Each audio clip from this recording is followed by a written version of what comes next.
You have hired me because you trust my decision making on some level. If I am not there with an opinion, what am I doing? I'm not doing my job. It's really not just you in a cave making all the decisions you want to make and then sending something off into the world. Like, that's not realistic. Was Jesse Pinkman part of this at the beginning? I was like, they're not going to buy this. And I don't know if a brand is going to want to have this sort of drug dealer kind of thing, but they went for it. Let's see what happens. I'm good at commercials. I'm terrible at Zoom. Oh my goodness. Hold on. Welcome, Katie Turinski, our special guest today, as usual. I'm Rafi Salem. Welcome, Josh Apter and Jason Banke from Manhattan Edit Workshop. We have been hosting this for many, many months. I can't say many, many years, but many, many months. And today, Katie is, you don't fit our regular mold. You've got this whole commercial editing, Super Bowl. That's why that's how we got to you, et cetera, et cetera. I'm going to be quiet now.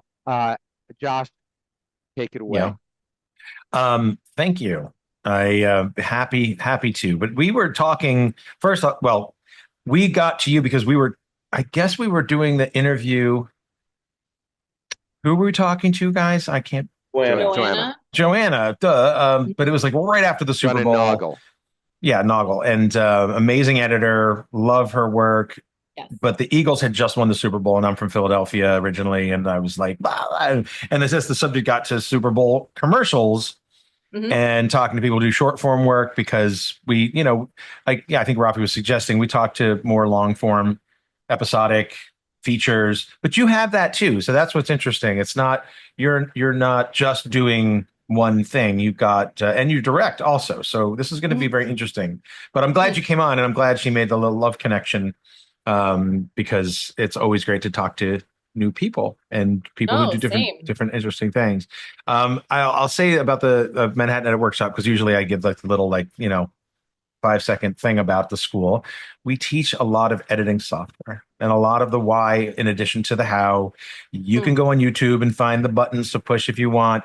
But I just walked into we have a 6-week art of editing workshop. It's full-time, 6 weeks, 10 to 6, kind of hard to do that any other way than in person. And I was away for 2 weeks. I walked in and they were all like, and they made cookies. And it was just, there's something about the connections you make here. And we've seen it a lot, and they kind of last. It becomes the sort of that core of your community and your network and your word of mouth. And we have students who've gone to become editors, who then become supervising editors, who then hire assistants and editors from our graduate pool. So I love how it's sort of like a little bit of a funnel that sort of grows out from the middle. And it's great. It makes me feel like we're doing our job. And part of that is our artist in residence program, which really is sort of where you come in, because we have editors working in the field who look at the work of the students and talk about how they got started. And so a long road to get to the parking spot of, we love talking to creative people like yourself, because this is really at the heart of the program. Is just the storytelling aspect, right? Like the part of it that you love. You didn't fall in love with, Shift Command Y or whatever the key, right? Like no one does that. Not entirely, but yeah, that was part to of it. Degree, I will say. Were you one of those people who was like, I'm getting off mouse? I have friends who were like avid editors who off mouse, just can do the whole thing without touching it. No, I've never been that person. I am a Wacom tablet and stylus person, however. So, but that's really more for, I'm actually left-handed, but I use a stylus with my right hand. So that was like a whole other mind meld thing that I had to do to get used to doing that. But yeah, I just find it's more comfortable, honestly, to do that. But no, I was never buttons only, It's I don't think it's whatever works for you, if it works, great, do it, Sure. Let's just back up a little bit, because I wanted to introduce Jason, who is basically the man behind the curtain. And then Jason, why don't you introduce Katie, and then she'll give us a little background, and then we'll get into it. Sure. I've worked with Josh for 15 years or so, basically managed the place. don't forget to like and subscribe and share. I don't think we said that. But and as well as the classes and stuff, we have been building literally a huge library of videos of all kinds of creatives like Katie, talking about everything you can imagine, color correction, visual effects, sound, hundreds. We do have hundreds of those, probably over 1,000. So we do have a library of stuff that people should check out and go on about that. But I think Josh kind of covered how we connected with Katie, and I know we don't, some people don't realize how much art goes into these, I hate to say corporate projects or things like that, but like we really wanted to dive into that because there is a whole, obviously, especially these commercials that you've worked on, there's a huge creative element of it and we wanted to dip into that and see what an editor's role in that versus because you have done a lot of documentaries that see like we were just watching the Rubik's Cube one, which was pretty cool. Yeah. But what goes into these? Like, are you just like they show up with all this footage? Are you like what is your hand as far as like the creativity versus something like a documentary project? That's a great question. And there is some variation depending on the project itself. My role mainly is with my relationships are mainly with the agency creatives and directors. And so generally that's how jobs will come to my desk is through one of those relationships that I have. And essentially the most traditional way that it happens is that, we start bidding on a job, we see some creative early on. And then once it's awarded, we'll see boards, shooting boards. And if there's, if it's a music-based thing, we'll start to, gather these kinds of elements from the agency essentially. And then post shoot, we generally, kind of do a kickoff with the director, where I will work directly with him or her for the first initial couple of days and put together like a director's cut, that then gets shared with the agency team. And from there, then the agency team and I are working, one-on-one throughout the course of the offline process and basically, trying to maintain the best version of whatever it is that we're making, while still, adhering to feedback that we're getting from the client and whatnot. So that's kind of generally the process. And but I don't think it's unlike other editorial roles where, I'm basically given the ingredients and then we kind of make it happen. Now it depends too on if something is super well boarded and or very technical and there's a lot of choreography on the set with the cameras or the subjects or whatever. And some of those things where maybe a lot of the editorial decisions are sort of made ahead of time. And then there's the flip side of that where we're just gonna roll on a bunch of stuff and we're gonna find it in the edit, which is actually I love when that happens because that's where I get to, I think, have the most fun with, coming up with ideas and showing the clients something they might have ever thought about. So yeah, it really varies job to job. So give us a little background. Did you go from elementary school to immediately an advertising agency and started cutting Super Bowl commercials, or was there Yes. something in I am between? turning 13 next year. Wow. That's amazing. So I had aspired to be an artist. So I went to college for painting and drawing. I was a visual arts major. I did not go to film school, which is unusual in our field, to a certain extent. And by the end of my 4-year degree, I had my school didn't even have a film program or a film major, but I had taken a couple of Final Cut Pro classes and in the computer lab at my college, which was where you had to do these things because we didn't have laptops, so we didn't have Premiere Pro on our phones and all this, stuff that we have now. But and so I kind of just learned nonlinear editing, sort of as a side interest, and then right out of school just looked for any job that would allow me to edit. And so how that manifested was I had moved to Las Vegas. I worked at the CBS News affiliate there, and I worked on the morning show, the morning news show. And so I'd be working overnight and like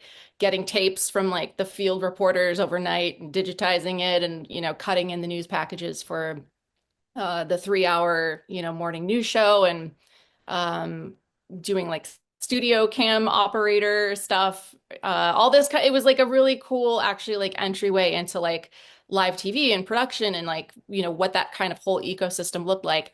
And eventually I, started apprenticing under an editor, a commercial editor who had moved to Oregon from LA, where I was living at the time. And he's the one who taught me Avid and kind of opened my awareness into this whole world of commercial editing, which I'd never aspired to be working in the advertising industry. I literally just wanted to do anything that allowed me to edit. And so he was able to connect me with the ad agency Wieden and Kennedy, and they happen to be based in Portland.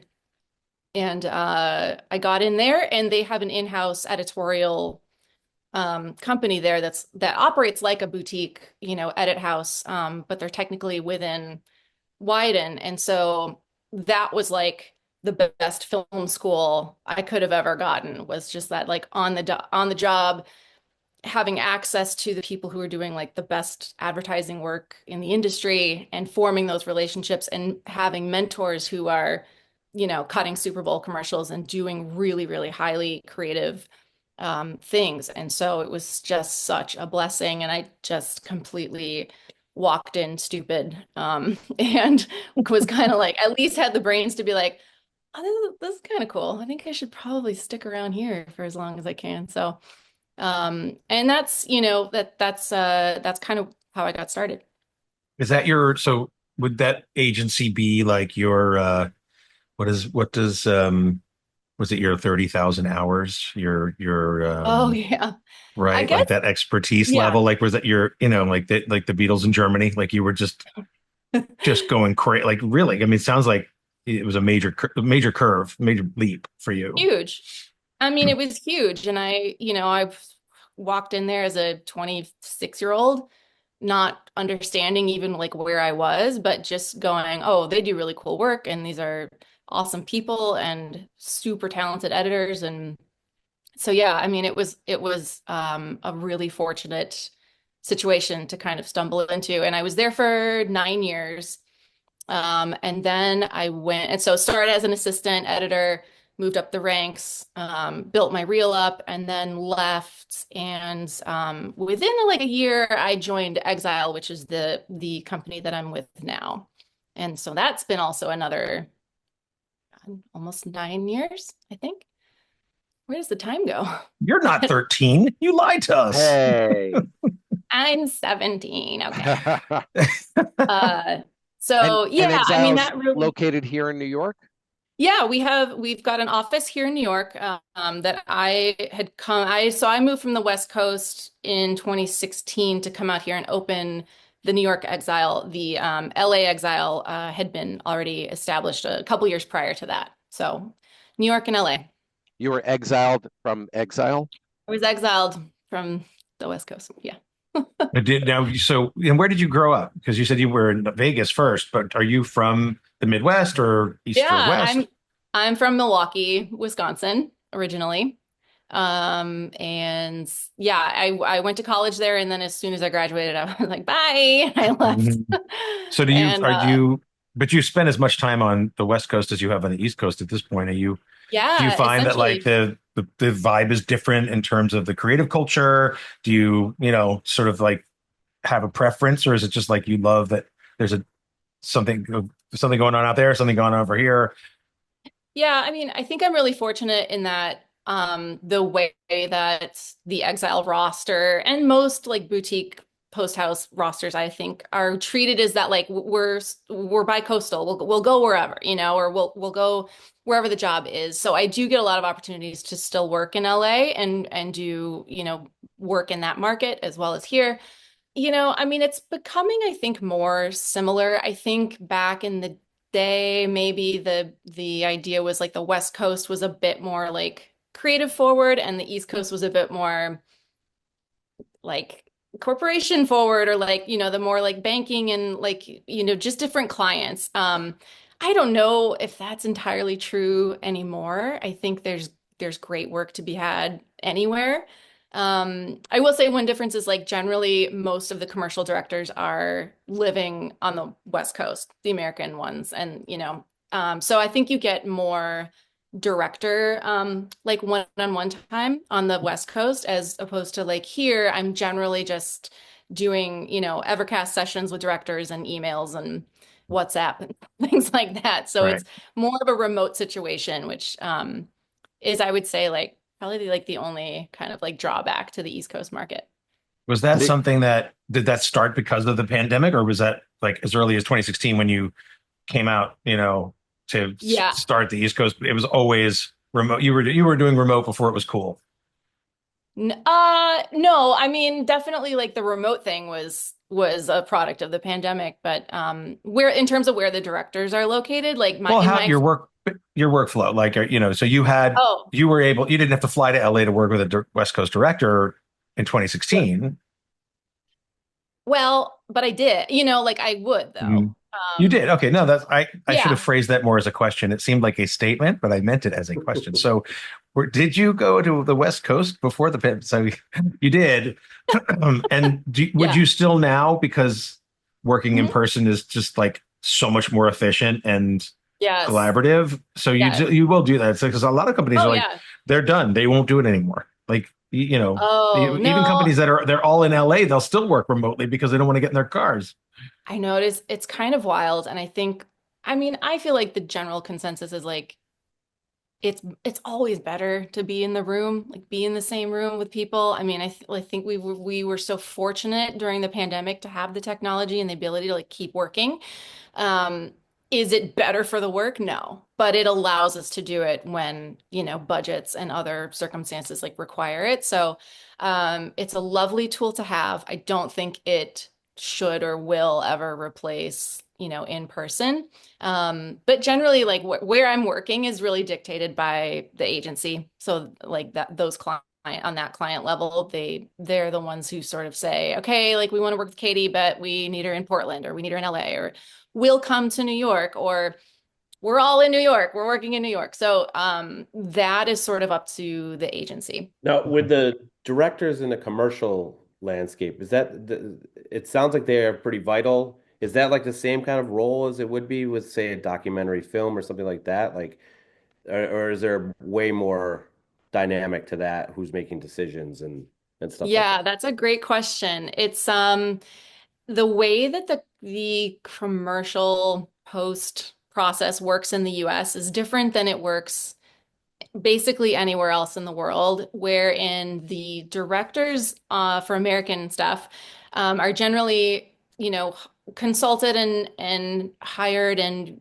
utilized really like pre-production through production. And then after production, it tends to be that they can sort of be as involved or not as they want to be, but essentially the agency creative team are really the ones who then take over creatively, and they're the ones sort of driving the edit and the decisions that are getting made.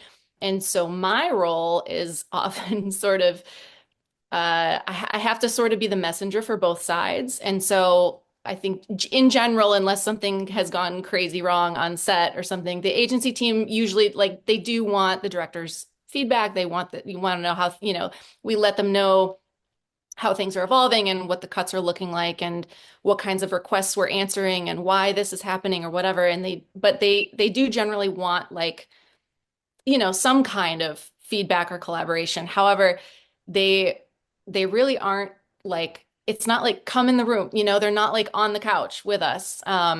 Whereas, when I work with foreign directors, they're just like, I don't understand this. Like everywhere else, we get hired and we stay on through the entire offline process and we're like in the trenches.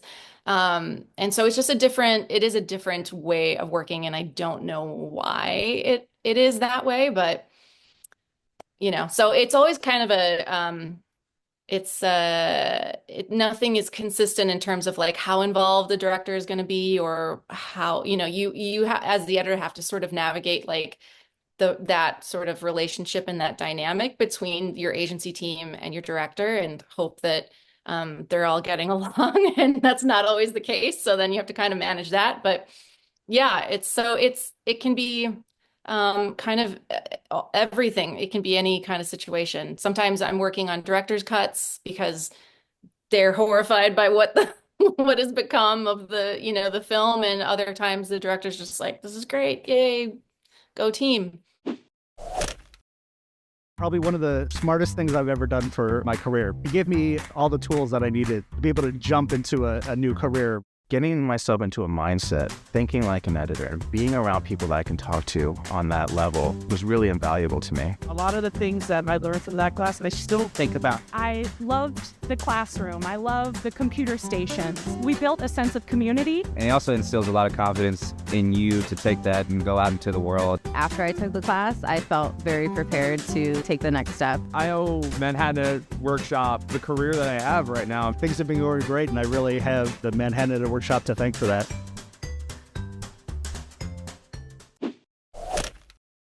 Being an editor isn't just about being an editor. You have to, I mean, that's the base of being, you have to know the craft and you have to be able to do that, but it's also part psychiatrist, part, multitasking, Julie McCoy, cruise director, so in commercials, do you find, I mean, I guess I'm sure it varies, but do you find that it's a comfortable amount of time doing things that aren't necessarily strictly artistic and editorial based, or is it just that's the job and that's what you accept that in this this context that's what you need to do?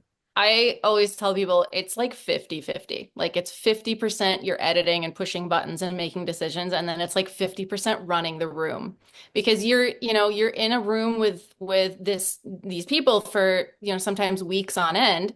And so there's a lot of, the relationship is such a huge part of it. And ultimately, you need your reputation to precede you, and you want to form good relationships with people, and you want to let your clients know that you're there to make them look good, and that they can, that they're good in your hands. And so there is a lot of sort of stewardship that happens of guiding people through that process, and making sure your room is one where, the vibe is good, the tensions are as low as they can be, that, people feel safe to try things and say things and whatever. So yeah, and I can't speak to what, the other areas of the industry. I don't know, or I don't have the impression that that's necessarily the case in episodics or features, where you may be spending more time alone, doing the work of it, and then having sit down screenings and reviews and things. But with the advertising process, you're in the room with people all day, every day. So it's a huge part of the job. And I attribute my years as a server to the reason I'm able to sort of do that. It's because it is very much like being a server at a restaurant. It's anticipating people's needs. It's reading the room really quickly. It's, learning how to diffuse things. It's, kind of all, I mean, I'm making it sound like it's, no, but there's a service industry aspect to there is a being an editor. Humongous service industry aspect. Yes. And I think, if you're, and I feel like I've seen, if there's an editor, if there's someone who's they could be an amazing editor, but they don't know how to run a room, or they're just not effective in a room, it really hurts them ultimately, because it is kind of this jazz hands, situation. You're you have to be the party captain. It's not always like that's, we also see people come in, it's they're gifted. You can tell they've got something, but that's not, the profile of an editor isn't necessarily that stewardship. I mean, a lot of them love working footage in a dark cave because they are people who like to do that alone, and they're a little odd, and there's, and that's that can sometimes work, but that can sometimes work against as well, because if you're, if you don't have, there's part PT Barnum to this, and the people who really succeed can access both halves of that, sides of that. But it's a very difficult thing to cultivate.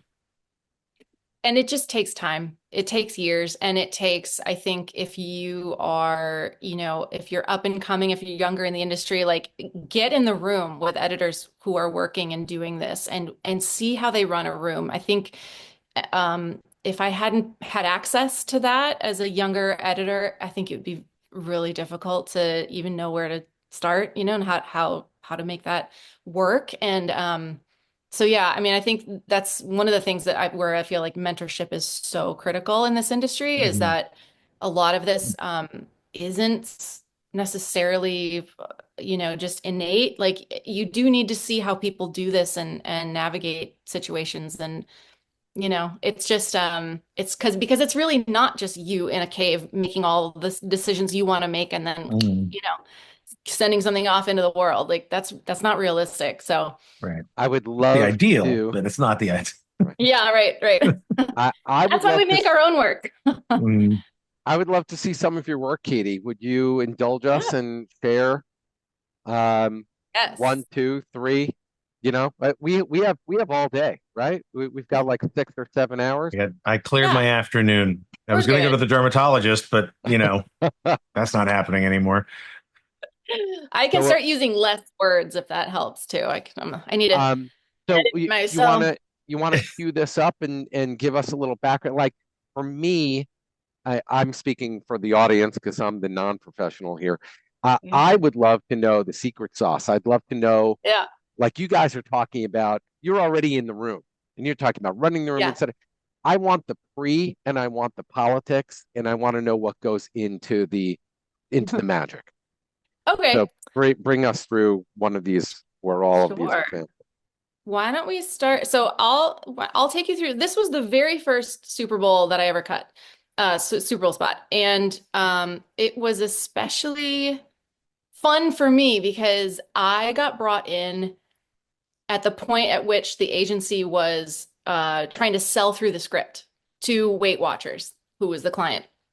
And essentially what we're often asked to do is to like create a rip video, which is, sort of a mood film for anybody who doesn't know. It's like a mood film to show a client how potentially like a script could work and what it could look like and sound like and feel like. And you use all existing footage to put it together, but it's essentially like here's the idea. And, once they buy the script, then you go and, you make it for real. So this particular instance was exciting because I was brought in at that rip stage where they hadn't sold the script yet. And so I was able to play a bigger part in the, pre-production than I normally get to in terms of putting together something that, like this is how it could look and sound. And so so that was really exciting for me. So let me play this down for you. Hey. Want to get baked? Glazed, iced, fried. How much do you want? Just have a taste. Cooked it up special for you. And guess what? If you buy more, I'll cut you a deal. No one's telling you what to do. You're in control. You can stop whenever you want. Well, sorta. I mean, you gotta eat, right?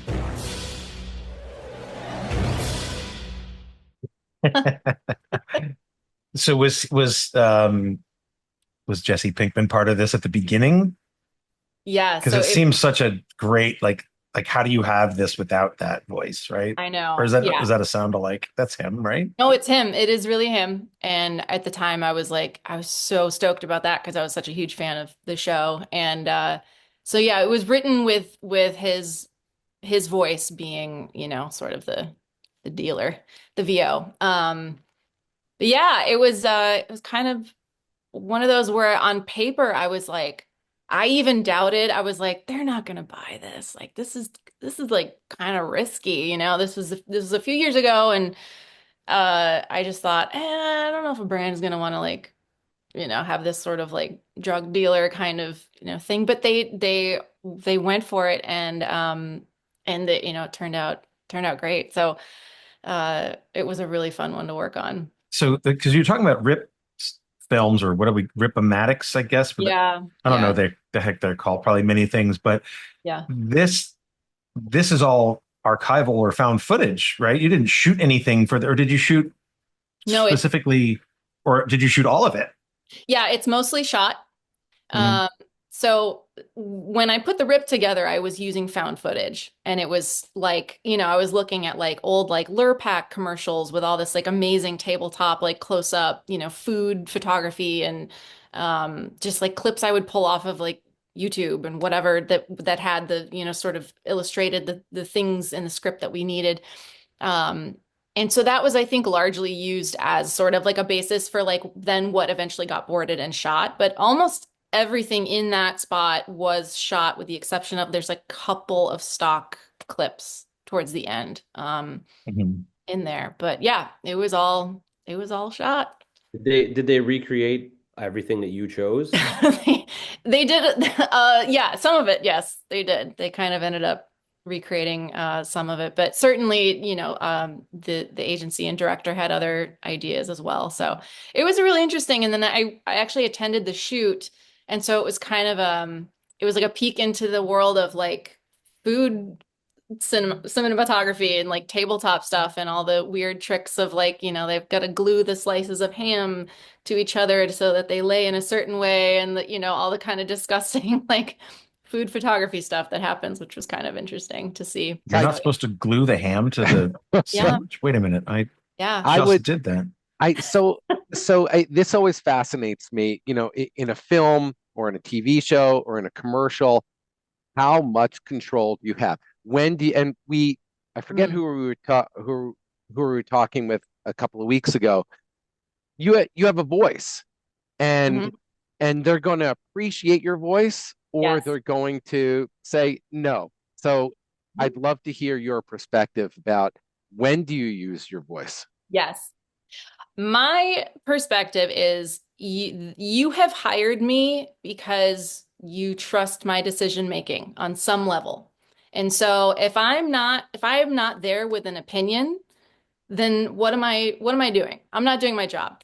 So I feel like I always have an opinion. I always have a reason for why something is going to work better this way or not this way, or, whatever the case may be. And I'll always offer that because that's what they're paying me for. They're not paying me to just push the buttons and work the machine. However, once I've stated it, and I'm always working toward the end goal of making the best thing that we can make and having everyone's voice heard in the room and all that. Where it goes from there is really not up to me. So I can say, this works better than this, and they can go, yes, you're right, let's do that. Or they can go, yeah, we want that one.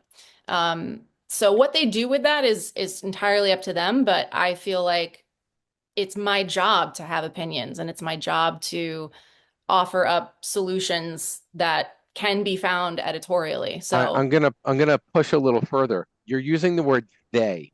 So who are we talking about? No. You fell into my trap. Who are we talking about? We're talking about the director. Talking about the producer. Are we talking about Weight Watcher? The company. Are we talking about the executives? Like, how many are there? How many theys are there? Yeah.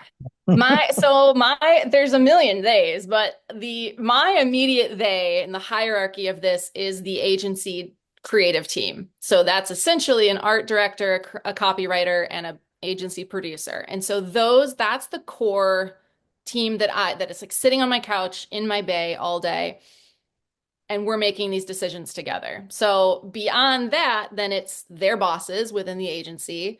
It's their bosses within the agency. It's the client. Usually there's a couple rungs of clients, depending on, we go from the marketing team to the whoever, to the CFO, to the CEO. And then there's the director. And so there are kind of all these layers of theys. But the ones who are like in the room with me, I think most often when I'm saying they, I'm referring to the agency creatives. Amazing. You want to cue up the next one? Yeah, sure. So let's see. I have a quick question about Weight Watchers, though.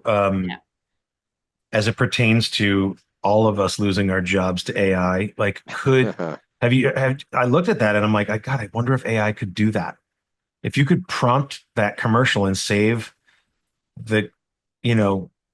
yourself the cost and trouble of having to go out and shoot all of that footage.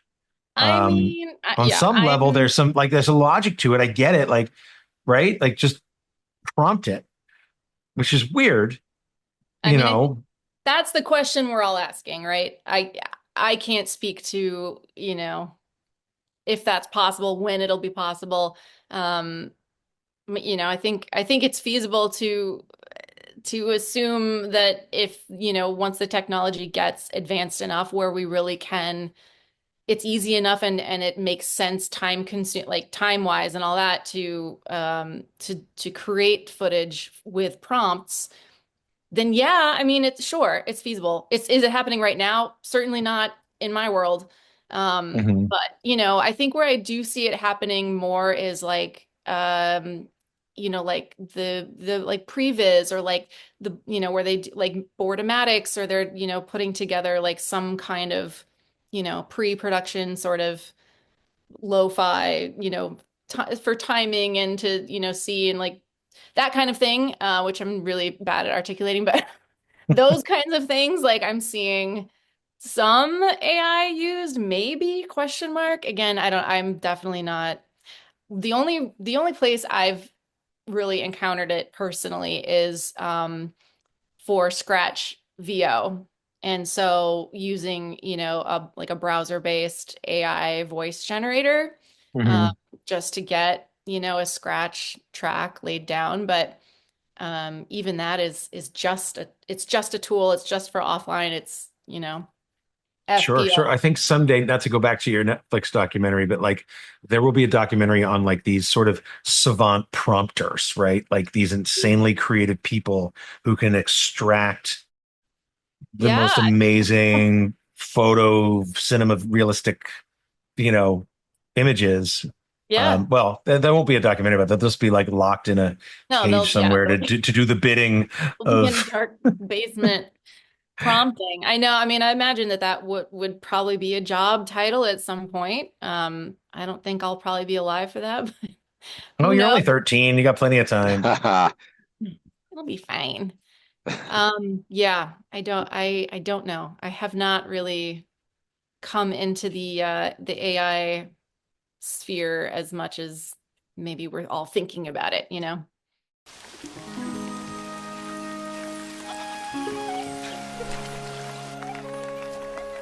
What is this place? Welcome to Irish Spring, friend. It's a place where stinkiness is unwelcome. Bad smells must receive their correction. Cast thy smell away!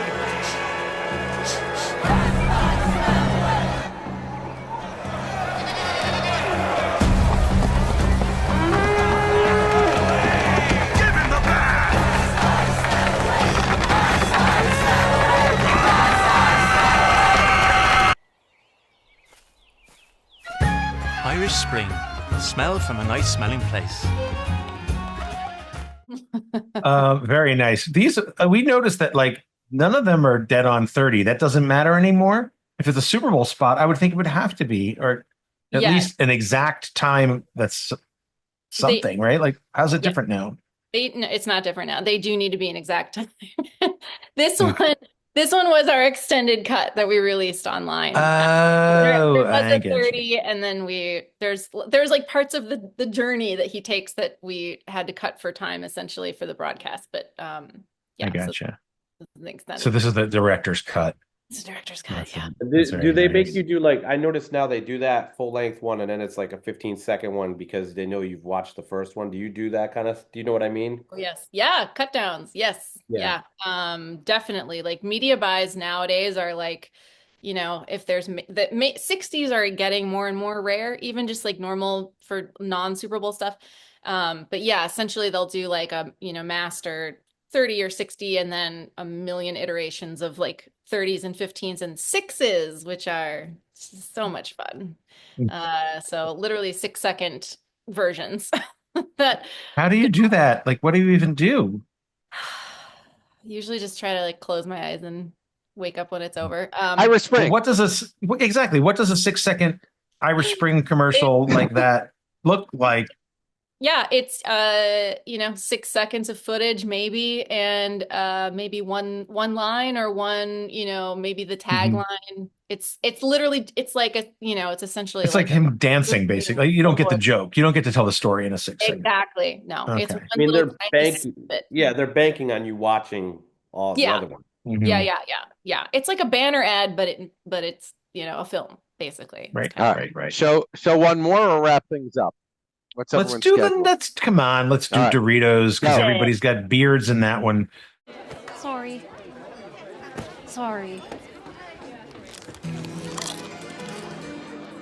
At first, I was polite. I apologized. Kept saying sorry for all the things that I dared to try. But then I spent so many nights thinking how to break the mold. And I grew bold. Learn not to do what I'm told. Oh, no, not I! I won't apologize! Oh, as long as I can look this fly. I'll hold my head up high. I got all my life to live. No more sorries left to give. I won't apologize. Apologize. Oh, no, not I. I won't apologize. Oh, as long as I can just be bold. I'll never compromise. We've got all our life to live. No excusing what's to give. I won't apologize. Apologize. Hey, sorry, after you. Doritos, for the bold. That's weird watching hair grow on a person's face like that. I'm just going to go out there and say that. Yeah. So, so you guys have been doing Doritos for a while. This was not your first rodeo with them, or was this? Oh, I don't know. I think Exile actually did the Canadian Super Bowl from the previous year for Doritos. It was my first Doritos, though. I have not done that, but I do think Exile has done a little bit more of that work previously. They're big into snack chips, I think. That's what I'm getting. No, you were commenting she's big into talking animals. Talking animal. There's a bit of that. I thought the rabbit was cuter than the right, and the Irish Spring. I love that little bunny. We had to really tone it down because in the offline we had given that rabbit like the scariest like horror movie voice ever. We had to like dial it back because they were, the client was a little bit like, it looks like they're going to kill him and we need to make it less scary looking. But have you not seen any Monty Python? That's what they do. They kill the person. Right. All right. Wait, we are running out of time. So what we need is takeaways. So I would love to hear, Katie, you're giving advice to someone younger than 13 years old, obviously, who wants to get into the industry. What's your one takeaway from the industry? And then Josh and Jason, and then we'll wrap things up. Oh boy. I would say work really hard, attach yourself or get around people who are doing the kind of work you want to do and who are really good at it, and just learn as much as you can from people who have gone ahead of you, because I think it's really, really critical to being successful in this industry. Actually, I just want to know what Barnaby is what kind of dog? That's what I want to know. He's right here, sleeping next to me. He's a mutt. Jason knew I was going to ask. I have a mutt too. Do you? And let me see. Where did Barnaby? Come here. Come say hi. I thought he was sleeping. He is sleeping. I'm waking him up. He's like, don't wake him up. Please, do I have to? Another podcast, Mom? Jesus Christ. I'm surprised he didn't crawl over here while we were talking. Right. Josh, your takeaway. Jason, your takeaways. Well, you wrangle Barnaby. My takeaway. This is awesome and interesting and unique, and just like this is kind of its own. When you talk to people who do long form features and documentaries, that's a process that they go through. That's its own. You know what I mean? It's its own arc, its own, you're building a different kind of a structure. This is different too. It's like, that's why I love having these conversations. It's because it's the opposite about talking about like the little shortcuts and this and the technology. And now it'll do like an effects thing. And that's fine. But it's great talking not only about your story, because everybody's origin story here that we've talked to, every single one, and talked to a lot of people, is unique, but it's about hard work. And being prepared for good fortune. Yes. You know what I mean? Making luck. It's not luck because you're there and you're ready for it. And it takes a lot of hard work to be lucky. Yeah, it does. Jason, takeaway, and then tell us what's going on at Manhattan Edit Workshop. I don't have those were both great. I don't have much more to that. My takeaway is not going to be serious, but the fact that Josh worked in Julie McCoy, who I don't think anybody knows who that is. I was waiting for Isaac the bartender to sneak in. I don't. Nobody knows what I'm talking about, but Josh. We all know. Okay. All right. Katie's only 13. She does not know. I know. She doesn't. She You never watched The Love Boat? I mean, come on. They do not replay The Love Boat. We have some great things coming up. We have a 6-week starting. Probably by the time this airs, it'll be coming in like a week or so. And we have a couple great events coming up one with some documentary editors that's coming up in April, and one with the colorist, the commercial colorist, actually. Very similar domain, not quite the same. So be on the lookout for those. Thank you. I am Rafi Salem from Manhattan Edit Workshop, live from New York. It's the Talking MEWShop series. Katie Turinski, thank you so much for joining us today. It really was different. Usually we have these people like Paul Hirsch who did Star Wars and other editors, but we don't always get Super Bowl extraordinaire editors. So it really is. Josh, I want to echo what you said. It's great because everyone has a story. Everyone is unique. Everyone has a journey, and we really appreciate it. We have to have you back, Katie. I would love that. Because you've got a lot more in your portfolio, and we did not cover enough today. Anytime. Yeah. So sure. from our house to yours, Josh Apter, thank you. Jason Banky, thank you. And once again, Katie, thank you for joining us. Like, subscribe, follow, comment, check out MEWShop.com, and we'll see you on the next show.